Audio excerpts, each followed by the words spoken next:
Hello everyone. जैसा कि दो पार्ट अपलोड कर दिए हैं हम लोग linear equation in two variables, जो कि एक्स और वाई के टर्म में होता है। उसको सॉल्व करने के लिए पहला जो मेथड था वो था एलिमिनेशन मेथड, दूसरा जो था वो था सब्स्टिट्यूशन मेथड।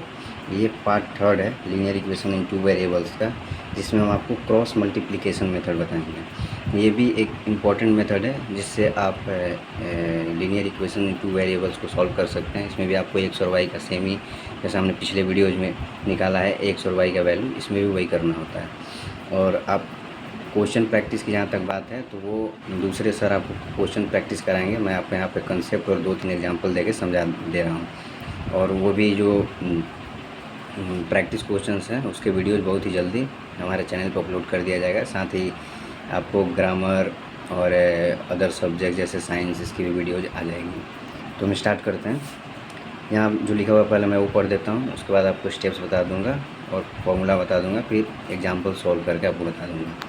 क्या लिखा हुआ है कि linear equations can be easily solved using the cross multiplication method. In this method the cross multiplication technique is used to simplify the solution. ये कह रहा है कि लीनियर इक्वेशन जो है उसको हम इजीली सॉल्व कर सकते हैं using the cross multiplication method, और इसमें हम एक टेक्निक यूज करते हैं, इसको क्रॉस मल्टीप्लिकेशन बोलते हैं। फॉर्मूला बेसिक सा होता है जिसको यूज करके आप सॉल्यूशन को सिंप्लीफाई कर सकते हैं और एक्स एंड वाई का वैल्यू निकाल सकते हैं। For the cross multiplication method for solving variables equation the formula used is, यहाँ पे मैं आपको फॉर्मूला बता देता हूँ। फॉर्मूला होता है x by B1C2 minus B2C1, इसको ब्रैकेट के अंदर बंद कर देते हैं, equal to y by C1A2 minus C2A1 equal to 1 by B2A1 minus B1A2। तो एक बार फिर से मैं आपको बोल देता हूँ, ये एक्स वाई जो है वेरिएबल है, ये एक कांस्टेंट है, और इसके नीचे ये चीज़ें हैं x/B1C2 minus B2C1 equal to y by C1A2 minus C2A1 equal to 1 by B2A1 minus B1A2।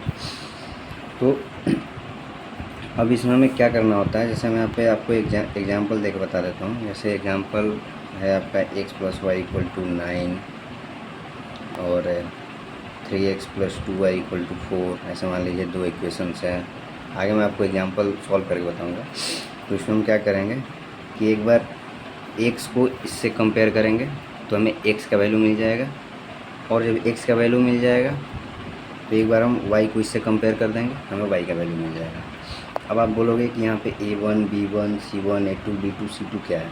तो देखिए, जैसे यहाँ पर अगर मैं पहले इक्वेशन की बात करूँ x + y इक्वल टू 9, यहाँ पे सपोज, चलिए मैं यहाँ पे कुछ दे देता हूँ तब आपको समझने में आसानी है। कोफिशिएंट लगा देता हूँ 2।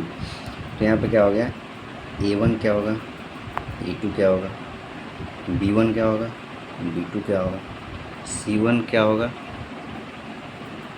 C2 क्या होगा। ठीक है। अब देखिए A1 is the coefficient of x term in the first equation, मतलब एक्स का पहला इक्वेशन में कोफिशिएंट क्या है, 2 है। सिमिलरली सेकेंड में हो जाएगा A2 हो जाएगा, तो यहाँ 3 है। यहाँ पे B1 क्या है, coefficient of y term in first equation, और B2 होगा coefficient of y term in second equation. तो पहले वाले में y का कोफिशिएंट क्या है, 1, दूसरे वाले में क्या है, 2, तो B1C2 हो गया। C1 C2 जो है वो कांस्टेंट टर्म है first equation and second equation में। लेकिन एक चीज़ आपको याद रखना है कि इसको ये टर्म में जो भी इक्वेशंस होती हैं वो इस टर्म में होती हैं, 2x + y - 9 इक्वल टू 0। इसको इक्वेट 0 को करना पड़ता है, 0 के इक्वल करना पड़ता है इक्वेशन को, और जो ये वाला टर्म होता है इसको हम कांस्टेंट मानते हैं। तो इसी तरह से इसको भी करेंगे, 3x + 2y - 4 इक्वल टू 0। तो यहाँ पर C1 क्या हो जाएगा, -9, और C2 क्या हो जाएगा, -4। अब मैं आपको एग्जांपल्स देके समझा देता हूँ ताकि आपके सारे कंसेप्ट क्लियर हो जाएंगे, और उसके बाद जो क्वेश्चन आंसर सेशन जो आएगा उसमें आपके सारे कंसेप्ट क्लियर हो जाएंगे, डाउट्स क्लियर हो जाएंगे, बहुत सारे क्वेश्चंस उसमें आपको सॉल्व कराए जाएंगे। तो उसके लिए आप टेंशन मत लीजिएगा, यहाँ मैं आपको सॉल्व करके दिखाता हूँ आपको। ये इक्वेशन है पहला, 2x + 3y = 9 और x - y = 3, इसको हम इक्वेशन नंबर 2 मान लेते हैं। अब यहाँ पर हम लिख लेते हैं A1 = 2, B1 = 3, C1 = 9 मतलब -9, क्योंकि इसको इक्वल 0 करेंगे। A2 equal to 1, B2 equal to -1, C2 equal to -3। अब हम पहले क्या करेंगे, मैंने आपको जैसा बताया था कि एक x और लास्ट वाले को इक्वेट करेंगे तो x का वैल्यू मिलेगा, y लास्ट वाले को इक्वेट करेंगे तो y का वैल्यू मिलेगा। तो वहाँ x वाले को करते हैं, क्या था x by B1C2 minus B2C1 equal to 1 by B2A1 minus B1A2। तो अगर हम यहाँ से निकालें तो क्या हो जाएगा, x इक्वल टू ये वाला टर्म यहाँ पे चला जाएगा, हो जाएगा B1C2 minus B2C1 divided by B2A1 minus B1A2। यहाँ से हमें x का वैल्यू निकलेगा, x इक्वल टू ये सारे टर्म को रख देते हैं हम यहाँ पे। B1 कितना है हमारा 3 इंटू C2 कितना है -3 माइनस B2 कितना है, B2 है आपका -1 इंटू C1 कितना है -9 डिवाइडेड बाई B2 कितना है -1 इंटू A1 कितना है 2 माइनस B1 कितना है 3 इंटू A2 कितना है 1। तो यहाँ से हम करते हैं तो ये होगा आपका -9 और ये माइनस माइनस प्लस 9 हो जाएगा, यहाँ माइनस है तो -9 डिवाइडेड बाई -2 -3। यहाँ से माइनस माइनस कैंसिल हो जाएगा तो 18/5। और ये सेम ही क्वेश्चन है जो हमने पिछले वीडियो में किया था सब्स्टिट्यूशन मेथड। तो देखिए इसमें भी 18/5 आ रहा है x का वैल्यू। और y वाला टर्म रख देते हैं तो उसके लिए क्या फॉर्मूला होता है, y by C1A2 minus C2A1 C1A2 minus C2A1 equal to 1 by, ये तो सेम ही है, B2A1 माइनस B1A2। तब अब इसमें हमें क्या करना है कि यहाँ से y इक्वल टू क्या आएगा, C1A2 minus C2A1 divided by B2A1 minus B1A2। यहाँ वैल्यूज़ को हम पुट कर देते हैं तो क्या हो जाएगा, y इक्वल टू C1 कितना है हमारा, C1 है -9 इंटू A2 है हमारा 1 माइनस C2 कितना है -3 इंटू A1 हमारा है 2 बाई B2 कितना है -1 into A1 is 2 minus B1 is 3 into A2 is 1। तो इसको हम सॉल्व करते हैं तो -9 और ये माइनस माइनस प्लस हो जाएगा, 3 इंटू 2 तो 6 डिवाइडेड बाई -2 -3। यहाँ से माइनस माइनस कट जाएगा तो ये हो जाएगा आपका 3/5। ये आपका y का वैल्यू हो गया। तो ये x का वैल्यू 18/5, y का वैल्यू 3/5। अगर आपको याद हो तो सेम ही इक्वेशन हमारे सब्स्टिट्यूशन मेथड में भी आया था जो कि पार्ट 2 था।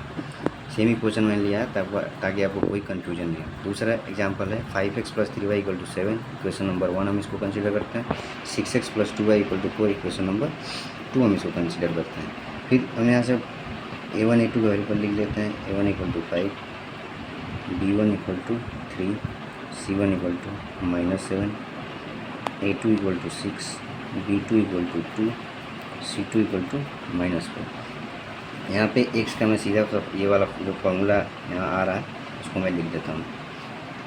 तो x = b1c2 minus b2c1 by b2a1 minus b1a2 equal to b1 हमारा है 3 इंटू c2 है -4 माइनस b2 है 2 इंटू c1 है -7 डिवाइडेड बाई b2 है 2 इंटू a1 है 5 माइनस b1 है 3 इंटू a2 है 6।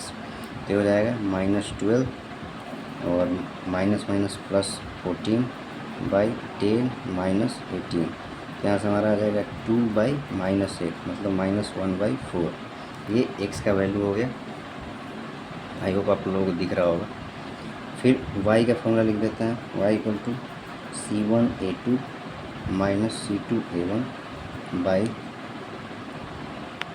B2a1 minus B1a2 equal to, हम यहाँ वैल्यूज़ को पुट करते हैं, C1 -7 into A2 6 minus C2 -4 into A1 5 by B2 2 into A1 5 minus B1 3 into A2 6। तो -42 माइनस माइनस प्लस हो जाएगा 20/10 -18। यहाँ से आएगा हमारा -22/-8 माइनस माइनस कट के प्लस हो गया 11/4। ये भी सेकेंड वाला भी जो आंसर है क्वेश्चन है वो हमने सब्स्टिट्यूशन मेथड में किया है और आपको याद होगा, तो आई होप आपको याद ही होगा। तो यहाँ पे भी x का वैल्यू -1/4 आ रहा था, y का वैल्यू 11/4 आ रहा था। अगर आपको किसी भी वीडियोज़ में किसी भी तरह की किसी भी मेथड में डाउट्स हैं तो आप कमेंट में अपने डाउट को पूछ सकते हैं।